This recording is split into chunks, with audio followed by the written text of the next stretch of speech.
आज के इस विश्लेषण में एसजीपीटी टेस्ट और लिवर हेल्थ की बात करते हैं। ब्लड टेस्ट की रिपोर्ट्स अक्सर किसी को भी उलझन में डाल सकती हैं।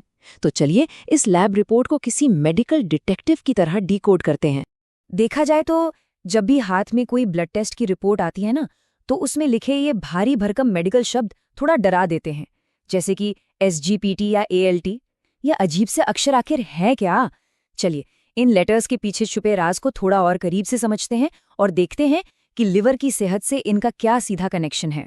एसजीपीटी, जिसका पूरा नाम सीरम ग्लूटामिक पायरूविक ट्रांसएमिनेज है, इसको समझने के लिए एक बहुत ही बढ़िया एनालॉजी लेते हैं। मान लीजिए फिर लिवर एक बहुत बड़ी और अल्ट्रा बिजी फैक्ट्री है और ये एसजीपीटी एंजाइम्स उस फैक्ट्री के सबसे मेहनती कर्मचारी हैं। एक नॉर्मल हेल्दी सिचुएशन में ये सारे कर्मचारी पूरी तरह सुरक्षित होकर अपनी फैक्ट्री यानी लिवर सेल्स के अंदर ही रहकर अपना काम करते हैं, बाहर नहीं निकलते। अब यहाँ एक सबसे बड़ा कंफ्यूजन क्लियर कर लेते हैं जो आम तौर पर होता है। अक्सर रिपोर्ट में एसजीपीटी लिखा होता है और इंटरनेट पर सर्च करने पर एएलटी मिलता है। असल में एएलटी यानी एलानिन एमिनो ट्रांसफरेज और एसजीपीटी ये दोनों बिल्कुल एक ही टेस्ट के दो अलग-अलग मेडिकल नाम हैं। तो अगर लैब रिपोर्ट में इन दोनों में से कुछ भी दिखे तो बिल्कुल कंफ्यूज नहीं होना है, बात एक ही एंजाइम की हो रही है। तो अब ये फैक्ट्री लीक वाला कॉन्सेप्ट कैसे काम करता है? होता क्या है कि जब भी लिवर की कोशिकाओं यानी सेल्स को किसी भी तरह का नुकसान पहुंचता है तो फैक्ट्री की दीवारें टूटने लगती हैं। रिजल्ट? वो मेहनती कर्मचारी फैक्ट्री से निकलकर खून में मिल जाते हैं।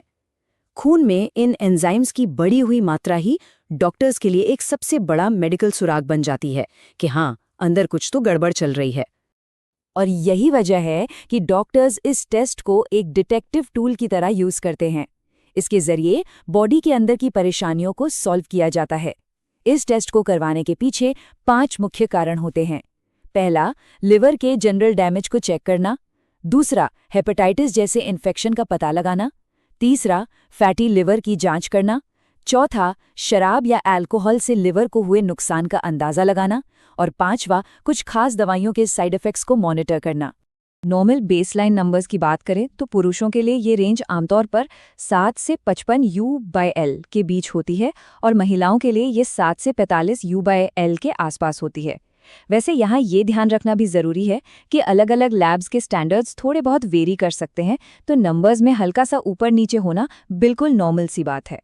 इस 55 UL के नंबर पर गौर करें तो पुरुषों के लिए ये एक तरह से अपर लिमिट है। जैसे ही ब्लड में एसजीपीटी का लेवल इस नंबर को क्रॉस करता है, डॉक्टर्स के दिमाग में मेडिकल अलार्म बेल बजने लगती है। ये बिल्कुल वो पॉइंट है जहां से लिवर की हेल्थ की एकदम बारीकी से जांच शुरू हो जाती है। लेकिन यहाँ एक दिलचस्प सवाल ये भी उठता है कि अगर नंबर नॉर्मल से कम हो तब क्या? ऐसे में चिंता करने की बिल्कुल ज़रूरत नहीं है। मेडिकल साइंस के मुताबिक एसजीपीटी के कम लेवल को आमतौर पर किसी भी तरह का खतरा या चिंता का विषय नहीं माना जाता। लोअर लेवल एक तरह से सेफ जोन ही है। तो फिर सबसे ज़रूरी सवाल कि ये लेवल आखिर बढ़ता क्यों है? इसके पीछे लाइफस्टाइल का एक बहुत बड़ा रोल होता है। अगर कॉजेज़ की बात करें तो फैटी लिवर सबसे ज़्यादा देखा जाने वाला कल्प्रिट है। इसके साथ ही ओबेसिटी यानी मोटापा, डायबिटीज़ में शुगर का असंतुलन और बहुत ज़्यादा अल्कोहल कंज्यूम करना, ये सभी फैक्टर्स लिवर पर भारी पड़ते हैं और सीधे तौर पर एसजीपीटी का लेवल बढ़ा देते हैं। लाइफस्टाइल के अलावा कुछ एक्सटर्नल और मेडिकल फैक्टर्स भी इस फैक्ट्री की दीवारों को तोड़ सकते हैं। उदाहरण के लिए वायरल हेपेटाइटिस, जो कि लिवर का एक इन्फेक्शन है। और हाँ, कुछ स्पेसिफिक दवाइयों के हेवी साइड इफेक्ट्स की वजह से भी लिवर सेल्स डैमेज हो सकती हैं और ये एंजाइम्स खून में लीक हो सकते हैं। जब बॉडी के अंदर ये एंजाइम लीक होता है ना, तो धीरे धीरे फिजिकल सिम्टम्स भी नजर आने लगते हैं, जैसे कि हर वक्त बहुत ज़्यादा थकान महसूस होना, भूख बिल्कुल कम हो जाना, पेट में दर्द, उल्टी आना और जॉन्डिस, जिसमें त्वचा और आंखें पीली पड़ने लगती हैं। ये सारे संकेत एक बिल्कुल क्लियर इशारा है कि लिवर अंदर ही अंदर स्ट्रगल कर रहा है। इन सिम्टम्स को नोटिस करने के बाद या किसी रूटीन चेकअप में अगर ये टेस्ट करवाना पड़े तो इसकी प्रोसेस बहुत ही आसान है। ये इतना बड़ा मेडिकल सुराग बस एक छोटे से ब्लड टेस्ट से मिल जाता है। डायग्नोस्टिक लैब में बस एक ब्लड सैंपल लिया जाता है। सबसे अच्छी बात यह है कि आमतौर पर इसके लिए फास्टिंग यानी खाली पेट रहने की ज़रूरत नहीं होती। हालांकि लैब की इंस्ट्रक्शंस को फॉलो करना हमेशा स्मार्ट चॉइस होती है। तो इस सारी जानकारी के बाद एक बहुत ही गहरा सवाल छोड़कर जाते हैं।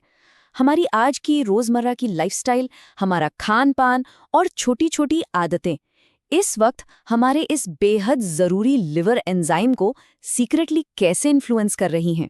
क्या हम अनजाने में ही अपनी बॉडी की सबसे इम्पॉर्टेंट फैक्ट्री को खतरे में तो नहीं डाल रहे? ये एक ऐसा सवाल है जिस पर सोच विचार करना हर किसी की सेहत के लिए बहुत ज़रूरी है।